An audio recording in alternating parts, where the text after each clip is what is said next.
It started as an act of kindness. A friend of a friend, let's call him Michael, was going through a tough time. He'd just lost his job and couldn't afford his rent, so I offered to let him stay in the spare room of my house until he got back on his feet. It seemed like the right thing to do. At first, Michael was polite and grateful, always saying how much he appreciated my help. He kept to himself most of the time, which was fine by me. I worked long hours, so it was nice to come home to a quiet house. But after the first week, things started to feel off. It was little things at first, barely noticeable. I'd leave my phone charger on the kitchen counter and find it on the living room table. A window I swore I'd close would be open when I got home. I figured Michael was just trying to be helpful or maybe forgetful, so I didn't say anything. One night I was sitting in the living room after dinner, scrolling through my phone, when I noticed Michael standing in the hallway. He wasn't doing anything, just standing there, staring at the floor. I called his name, but he didn't respond. He just stood there for what felt like an eternity before muttering, "Sorry," and walking back to his room. It was weird, but I convinced myself he was just tired or distracted. Over the next few days, things escalated. I started waking up in the middle of the night with the feeling that someone was watching me. I'd look around, but my bedroom door was always closed and nothing seemed out of place. Still, I couldn't shake the feeling. Then one night, I heard it, the sound of footsteps in the hallway outside my bedroom. They were slow, deliberate, like someone trying not to make noise but failing. My heart pounded as I listened. I told myself it was Michael going to the bathroom, but when I opened the door, the hallway was empty. The next morning, I confronted him. He seemed confused and insisted he hadn't left his room all night. His expression was so earnest that I started to doubt myself. Maybe I was just imagining things. Maybe the stress of work was getting to me. But then I found the journal.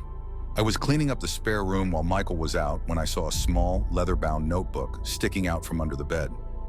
I knew I shouldn't invade his privacy, but something about it felt wrong. Curiosity got the better of me, and I opened it.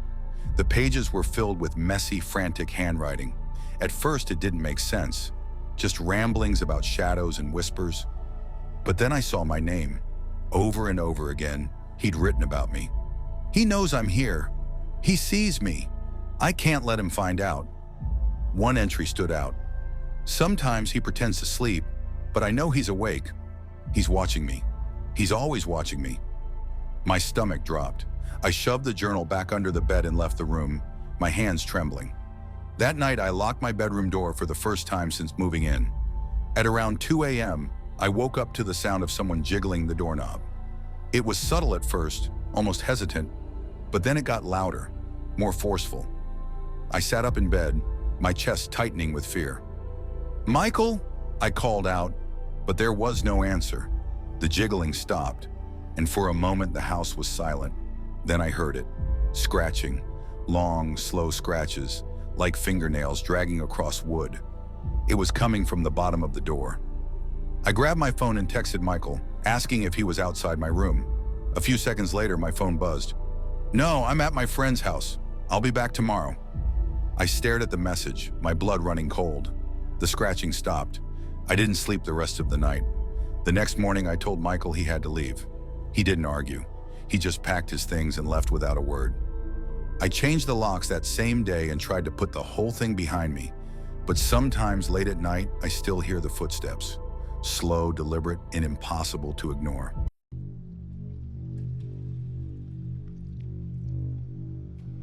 The building wasn't in great shape, but it was cheap, and I liked the quiet.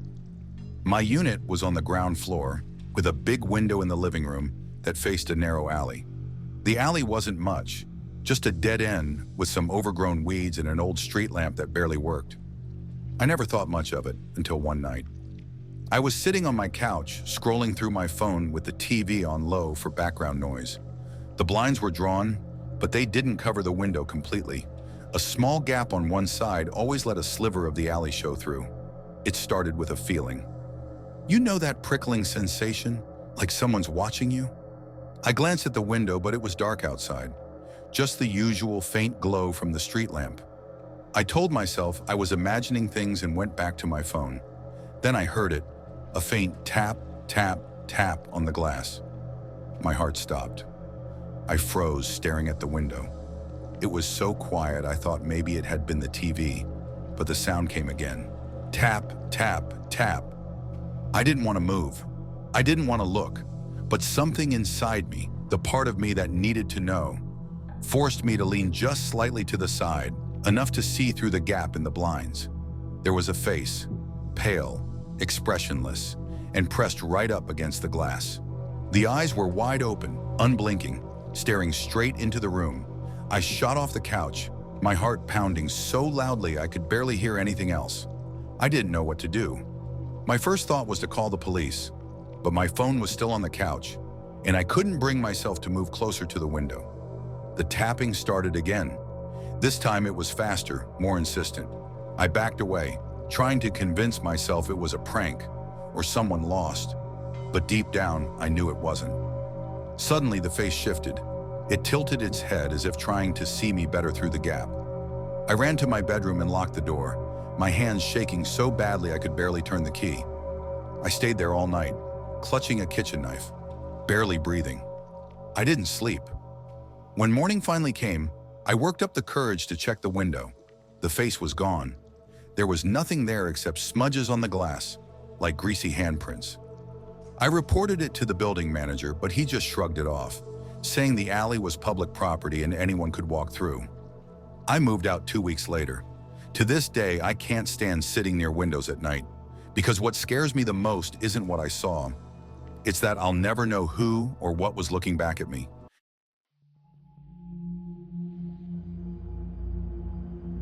I've always been a light sleeper. It's something my friends make fun of me for. Every creak or thud will pull me out of my sleep, heart racing.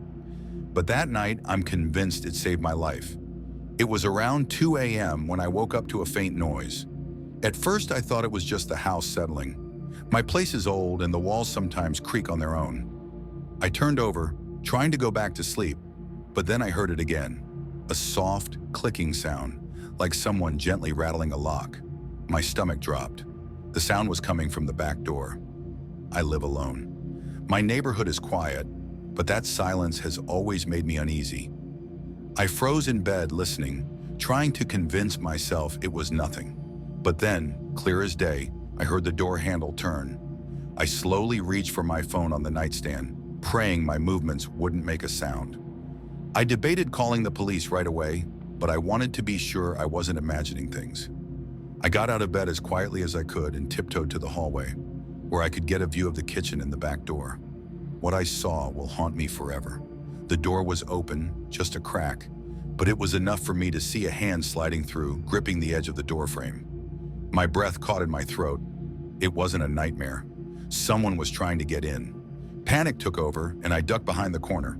I dialed 911 as quietly as possible, whispering to the dispatcher about the intruder. She told me to stay hidden, but the problem was my hiding spot wasn't great. If he stepped inside, he'd see me. I grabbed the heaviest thing I could reach, a metal candlestick from the hallway table, and braced myself. The dispatcher stayed on the line, but every second felt like an eternity. And then I heard him step inside. The sound of boots on my hardwood floor echoed through the house.